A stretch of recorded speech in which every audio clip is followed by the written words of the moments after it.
एक बार पुनः बीए पाठ तृतीय वर्ष के सभी विद्यार्थियों का स्वागत है। आज हम प्रिय प्रवास के पंचम भाग का व्याख्यात्मक विश्लेषण करेंगे।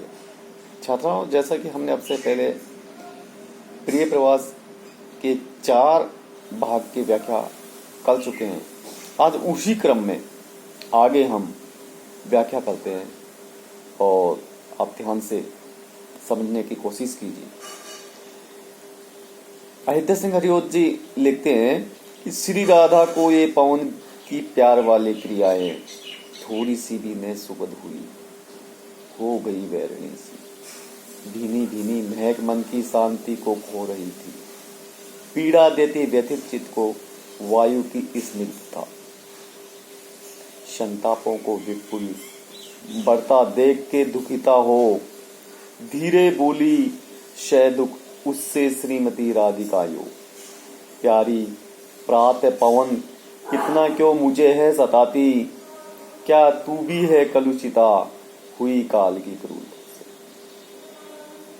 इन पंक्तियों में राधा द्वारा दिया गया पवन संदेश को अहित्य सिंह हरिओत जी ने बताया गया है। प्रिय प्रवास के 6वें सर्ग में यह बताया गया है कि कृष्ण मथुरा चले जाते हैं और मथुरा से वापस लौट कर नहीं आते हैं। इसके उपरांत ब्रज के वासियों, ब्रज के बाल गोपालों, ब्रज की प्रकृति, सभी की जो दयनीय स्थिति हो जाती है उसका अंकन, चित्रांकन, उनकी मनोस्थिति का, उनकी व्यथा का जो वर्णन किया गया है, उसी क्रम में कृष्ण की प्रेयसी राधा की कितनी दयनीय स्थिति हो जाती है। कृष्ण के वियोग में किस प्रकार वह व्यथित और दुखी बनी रहती है। वे प्रकृति के उपादानों के माध्यम से अपने इस वियोग का, अपने इस विरह का संदेश कृष्ण के पास पहुंचाना चाहती है।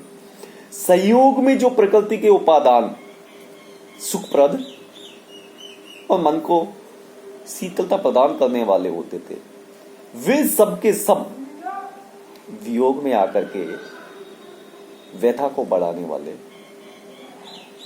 और दुख प्रदान करने वाले सिद्ध हो रहे हैं। इसी क्रम में राधा पवन को संबोधित करती हुई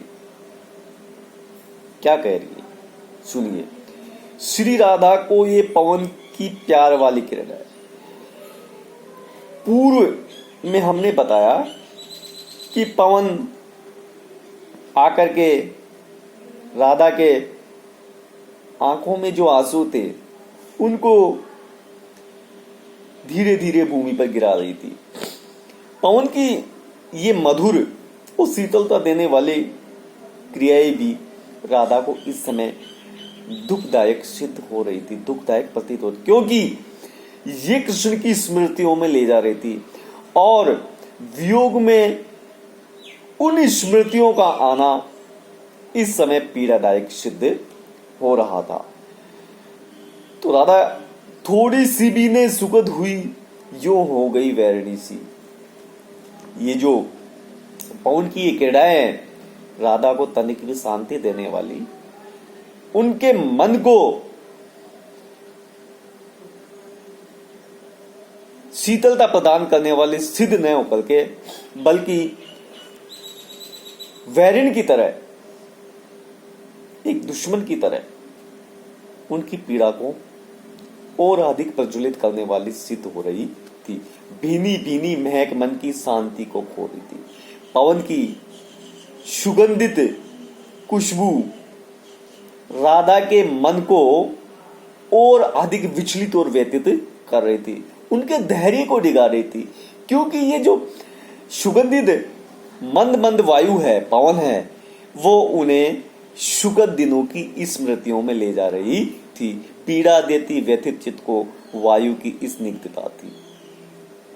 स्निग्धता का मतलब होता है शीतलता। वायु की जो शीतलता है वो उनके व्यथित मन को और अधिक पीड़ा दे रही थी। क्यों दे रही थी? क्योंकि वह सुगंध और शीतलता उन्हें कृष्ण के साथ बिताए गए सुखमय दिनों की स्मृति याद दिला रही थी, और उन स्मृतियों के कारण राधा का मन अधिक विचलित और व्यथित और पीड़ा से ग्रस्त हो रहा था। आगे देखिए राधा की स्थिति कैसी हो रही है। संतापों को विपुल बढ़ता देख के दुखिता हो। संताप मतलब कष्ट, पीड़ा। ऐसी मनोहारी सुगंधित मंद शीतल वायु के कारण राधा का दुख अत्यंत बढ़ता जा रहा था। दुखिता कौन थी? दुखिता राधा। तो अपने दुखों को, अपने कष्टों को, अपनी व्यथा को बढ़ता देख के राधा धीरे बोली से दुख उससे श्रीमती राधिका। राधा धीरे से पवन से क्या बोलती है सुनिए। प्यारी प्रातः पवन इतना क्यों मुझे है सताती। हे प्रातः काल की प्यारी सुगंधित पवन, तू मुझे इतना क्यों सता रही है? तू मुझे इतनी पीड़ा क्यों दे रही है? आप समझ सकते हो कि प्रातःकालीन सुगंधित शीतल मंद हवा पीड़ा देने वाली न होकर के मन को शांति, मन को प्रफुल्लित, ताजगी और सभी प्रकार की थकानों से दूर करने वाली होती है। लेकिन यहाँ कृष्ण के हवाओं में राधा के मन को ये सुगंधित मंद पवन भी दुख देने वाली हो रही है। इसलिए पवन को संबोधित करते हुए राधा कहती है कि हे पवन, तू क्यों मुझे पीड़ित कर रही है? क्या तू भी है कलुषित हुई काल की क्रूरता से? क्या तू भी इस काल की भयंकर क्रूरता से कलंकित हो गई है? क्या दुष्ट हो गई है? जो मुझे दुष्टतापूर्ण व्यवहार करके या जो मेरे साथ दुष्टतापूर्ण व्यवहार करके मेरे दुखों को, मेरी पीड़ाओं को, मेरी व्यथा को बढ़ा रही है। देखिए इन जो पंक्तियों में पवन का मानवीकरण किया है, पवन पर चेतनता का आरोपण किया है, तो यह मानवीकरण अलंकार है। प्रकृति की जो ये सिद्ध होता है इनसे, प्रकृति की जो सभी गतिविधियां, सभी क्रीड़ाएं, सभी क्रियाएं संयोग में सुख प्रदान करने वाली होती हैं, वह वियोग में दुखदायक सिद्ध होती है। वैरणिशी इसमें उत्प्रेक्षा अलंकार है, भीनी भीनी में विप्सा अलंकार है। इसके आगे अगले पद में राधा क्या कर रही है? अभी पवन संदेश ही चल रहा है। कालंदी के कल पुलिन, पुलिन का मतलब होता है तट, किनारे। कल का होता है सुंदर किनारे। कालंदी के कल पुलिन पे घूमती सिक्त होती। सिक्त का मतलब होता है आर्द्र होना। प्यारे प्यारे कुसुम चय को चूमती गंध लेती। कुसुम चय फूलों की कलियों का चुम्बन करना, फूलों की कलियों का स्पर्श करना, गंध उसकी सुगंध को ग्रहण करके आना। तू आती है वहन करती वारी के सीकरों को, वारी के सीकरों पानी की बूंदों को। हाँ पापिष्टे फिर किस लिए ताप देती मुझे। क्या होती है निठुर इतना, क्यों बढ़ाती व्यथा है? क्यों होती है निठुर इतना, क्यों बढ़ाती व्यथा है? तू है मेरी चिर परिचिता, तू हमारी प्रिया है। मेरी बातें सुन, मत सता, छोड़ दे वामता को। ध्यान दीजिए, वामता का मतलब होता है टेढ़ापन, क्रूरता, दुष्टता, निर्मोहीपन। पीड़ा खोके प्रणत जन की, प्रणत जन प्रिय व्यक्तियों को, प्रियजन बड़ा पुण्य होता है। देखिए राधा अयोध्या सिंह उपाध्याय जी ने प्रिय प्रवास के षष्ठम सर्ग के इस अंश में राधा द्वारा कृष्ण को दिया गया पवन संदेश है। राधा पवन के माध्यम से कृष्ण को संदेश भेजती है, लेकिन वो अपनी स्थिति को बताते हुए पवन को संबोधित करती है। क्या कह रही है कि हे पवन, तू मुझे इतनी प्रताड़ित क्यों कर रही है, तू मुझे इतना दुख क्यों दे रही है, तू मुझे इतनी पीड़ा क्यों दे रही है, तू मेरे कष्टों को क्यों बढ़ा रही है। पापिष्ट जैसे शब्दों से राधा को यहां संबोधित किया है, राधा ने पवन को यहां संबोधित किया है। और अपनी भावनाएं किस प्रकार राधा व्यक्त कर रही है। राधा कह रही है, कालंदी के कलन पुलिन पे घूमती सिक्त होती है। हे पवन, तू तो यमुना, कालंदी यमुना के किनारे किनारे घूमती हुई, वहां की सुगंध को ग्रहण करती हुई, वहां के सुगंध तो पुष्पों से लेती है, शोभा उठती है, और वहां की शीतलता, वहां की ठंडक को ग्रहण करती तू आर्द्र बन गई है, प्यारे प्यारे कुसुम चय को चूमती गंध लेती है। और वहां से आती हुई तू सुंदर सुंदर फूलों को, उनकी कलियों को चूमती हुई, स्पर्श करती हुई, लेती हुई आती है। तू आती है वहन करती वारी के सीकरों को, और तू जल के बूंद के कणों को ग्रहण करती हुई, वहन करती हुई चले आती है। हाँ पापिष्टे, फिर किस लिए ताप देती। इतना होने पर भी तेरे अंदर सुगंध, शीतलता, मुग्धता करने की शक्ति है, लेकिन आर्द्रता है, जल के कणों से तू युक्त है, फिर भी मेरे संतापों को, मेरे कष्टों को क्यों बढ़ा रही है। राधा अपनी मन की व्यथा को पवन से कह रही है और पवन से शिकायत कर रही है। पवन को प्रताड़ित जैसे शब्दों के माध्यम से वो कह रही है कि क्यों तू मेरे कष्टों को बढ़ा रही है, क्यों होती है निठुर, इतना क्यों बढ़ाती व्यथा, तू इतनी निष्ठुर, इतनी कठोर हृदय क्यों बन रही है, और मेरी व्यथा को क्यों बढ़ा रही है। तू है मेरी चिर परिचिता, तू तो मेरी पहले से जानी पहचानी सहेली है, तू तो मेरी प्रिय है, फिर भी तू मुझे इतनी पीड़ा क्यों दे रही है। मेरी बातें सुन हे पवन, तुम मेरी बातें सुनो, मत सता, छोड़ दे वामता को। तू मुझे पीड़ा मत दे, मुझे मत सता, और जो ये दुष्टता है, वामता का मतलब होता है दुष्टता, अपनी दुष्टता को छोड़ दे और मुझे सताना, मुझे पीड़ा देना, मेरी व्यथा को बढ़ाना बंद कर दे। पीड़ा खोके प्रणत जन की बड़ा पुण्य होता है, ऐसा माना जाता है। हमने ऐसा सुना है कि अपने लोगों के, प्रिय लोगों के, प्रेमी लोगों के कष्टों को दूर करके बड़ा पुण्य प्राप्त किया जा सकता है। इसलिए तू मेरे कष्टों को दूर कर और मेरी पीड़ा को बढ़ाने की जगह इनको कम करने की कोशिश कर। अब इसमें देखिए, पवन में सचेतनता मानवीकरण किया, पवन का मानवीकरण किया, उसके घूमने, चूमने आदि गुण दिखाए गए, जिनसे मनुष्य से सदृश्य बना करके यहां अयोध्या सिंह जी ने पवन का मानवीकरण किया है।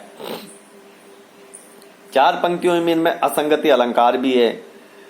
पापिष्ट शब्द से प्रयोग करके उन्होंने राधा की उन्माद अवस्था का यहां चित्रण किया कि प्रिय के वियोग में विरहिणी राधा की कितनी उन्मादग्रस्त स्थिति हो जाती है। अगले पंक्तियों में देखिए, मेरे प्यारे नव जलद से कंज से नेत्र वाले, कंज कमल जैसे नेत्र वाले, जलद बादल, नव जलद नए नए सांवले रंग के बादल, क्योंकि कृष्ण का शरीर कैसा था, सांवले रंग के। तो मेरे जो प्रिय कृष्ण है वो नए बादलों के समान सांवले रंग वाले हैं और उनके नेत्र हैं वो कमल के समान हैं। जाके आए ने मधुवन से ओ ने भेजा संदेश। एक बार वो मथुरा गए थे, उसके बाद पुनः लौटकर अभी तक नहीं आए और न ही उन्होंने आज तक कोई संदेश हमारे पास भेजा है। मैं रो रो के प्रिय विरह से बावली हो रही हूं। राधा कह रही है पवन से, और पवन के द्वारा ही अपना संदेश वह कृष्ण तक पहुंचाना चाह रहे कि मैं प्रतिदिन उनके वियोग में, उनके विरह में रो रो करके बावली हो गई हूं, पागल हो गई हूं। मेरी स्थिति एक पागल के समान हो गई है। जाके मेरी शब्द दुख कथा श्याम को तू सुना दे। राधा पवन से कह रही है कि हे पवन, तुम श्याम के पास जाओ, तुम कृष्ण के पास जाओ, और मेरी उनके विरह में जो ये दयनीय स्थिति हो रही है, पगली जैसी स्थिति हो रही है, मैं व्यथा के सागर में डूबी हुई हूं, मुझे अपने तन मन का होश नहीं है, ये सारी की सारी स्थिति तुम कृष्ण के पास जाकर के उन्हें सुना दो।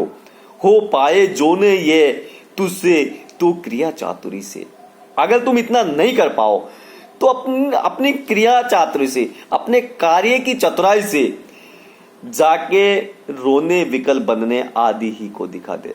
अर्थात तू अपनी क्रियाओं की चातुरी से, या यूं कहा जा सकता है तू अभिनय करके उन्हें मेरे रोने, मेरे व्याकुल होने, मेरे व्यथाग्रस्त होना को उनके सामने दिखा दे। किनके सामने? कृष्ण के सामने दिखा दे। चाहे लादे प्रिय निकट से वस्तु कोई अनूठी, या फिर तुम मेरे प्रिय कृष्ण के पास से कोई वस्तु मुझे ला करके दे दे। आहा, मैं हूं मृतक बनती, प्राण मेरा बचा ले। तो हे पवन, मैं मरणासन स्थिति की ओर जा रही हूं, तुम इतना काम करके मेरे प्राणों को बचा दीजिए, मेरे संदेश को कृष्ण के पास पहुंचा दो, या वहां से कोई वस्तु ला करके मुझे दे दो। देखिए, प्रिय वियोग में, कृष्ण के वियोग में किस प्रकार राधा की स्थिति दयनीय हो जाती है। पवन को दूत बनाने की परंपरा द्विवेद युग से प्रारंभ नहीं होती, ये प्राचीन काल से चली आ रही है। उसी परंपरा का निर्वाह अयोध्या सिंह उपाध्याय जी ने यह किया है, और पवन को दूत बना करके राधा कृष्ण के पास भेजने की चेष्टा कर रही है। अलंकारों की दृष्टि से यह विवेचना किया जाए तो मानवीकरण है, उपमा है, विवक्षा अलंकारों का प्रयोग किया गया है। श्रृंगार, वियोग श्रृंगार, और वियोग श्रृंगार की वियोग में जो उन्मादग्रस्त स्थिति हो जाती है, मरणासन स्थिति की ओर अग्रसर है, इन स्थितियों का यहाँ वर्णन किया गया है। अगली पंक्तियों में हम देखते हैं, तू जाती है सकल थल, तू जाती है सकल थल ही वेग वाली बड़ी है, तू है सीधी तरल हृदय ताप उन्मिलती। मैं हूं जी में बहुत रखती वायु तेरा भरोसा, जैसे होए भगनी बिगड़ी बात मेरी बना दे। देखो, तरल हृदय का मतलब होता है दयालु। तू जाती है सकल थल, थल का अर्थ होता है पृथ्वी। हे पवन, तू तो संपूर्ण पृथ्वी पर भ्रमण करने वाली है, तू पृथ्वी पर सभी जगह जाती है, और तेरा वेग, तू बड़ी वेग वाली है, तेरा वेग भी अत्यंत तीव्र होता है, इसलिए तेरा कहीं भी जाना नामुमकिन नहीं है और ना ही कठिन है। तू है सीधी तरल हृदय, पाप उन्मिलती है, तू दयालु है और सभी प्रकार के पापों को मिटाने वाली है। मैं हूं जी में बहुत रखती वायु तेरा भरोसा। हे वायु, हे शकी, मुझे अपने मन में तेरा बहुत भरोसा है, मैं तुझ पर बहुत भरोसा करती हूं। हे बहिन, जैसे हो, हे भगनी, भगनी के तात्पर्य तो बहिन, बिगड़ी बात बना दे। तो जैसे भी हो, तू मेरी इस व्यथा को दूर कर दे, मेरी इस बिगड़ी हुई बात को बना दे। तू मेरे संदेश को कृष्ण के पास ले जा और मेरी यथार्थ स्थिति का अंकन उनके सामने करके उन्हें वापस लाने की कोशिश कर। कालंदी के तट पर कृष्ण कहाँ रहती है? देखो, पवन को बता रही है कि कालंदी के तट पर घने रम्य उद्यान वाला, यमुना के तट पर बड़े गहरे बाग वाला जो स्थान है, ऊंचे ऊंचे धवल ग्रह की पंक्तियां से पिशोभी का तात्पर्य शोभायमान, ऊंचे ऊंचे सफेद सफेद रंग में जो इमारत बनी हुई है, लंबी पूरी इमारत बनी हुई है, शोभायमान है। वहां बड़े बड़े बाग हैं, जो है न्यारा नगर मथुरा प्राण प्यारा वही है, जो मथुरा में वो सबसे न्यारा है। मेरे प्राण प्रिय कृष्ण वहीं विराजमान हैं। मेरा सोना सदन तज के तू वहां शीघ्र ही जा। मेरे सोने सदन घर को छोड़ करके तू वहां जा जहां मेरे प्रिय विराजमान है, और उन्हें जाकर के मेरा संदेश को सुना दे। यहां पवन की प्रशंसा की गई है, उसके प्रति प्रेम और सहानुभूति दर्शाई गई है, क्योंकि प्रेम के माध्यम से या पवन के माध्यम से राधा अपनी कार्य सिद्धि करना चाह रही है। मानवीकरण अलंकार का प्रयोग हुआ है। तो यहां एक दूत परंपरा का निर्वाह करते हुए उपाध्याय जी ने पवन को दूत बना करके कहां भिजवा रहे? कृष्ण के पास, जो कि राधा के संपूर्ण मनोस्थिति का वहां चित्रण कर सके और कृष्ण को अवगत करवा सके। धन्यवाद।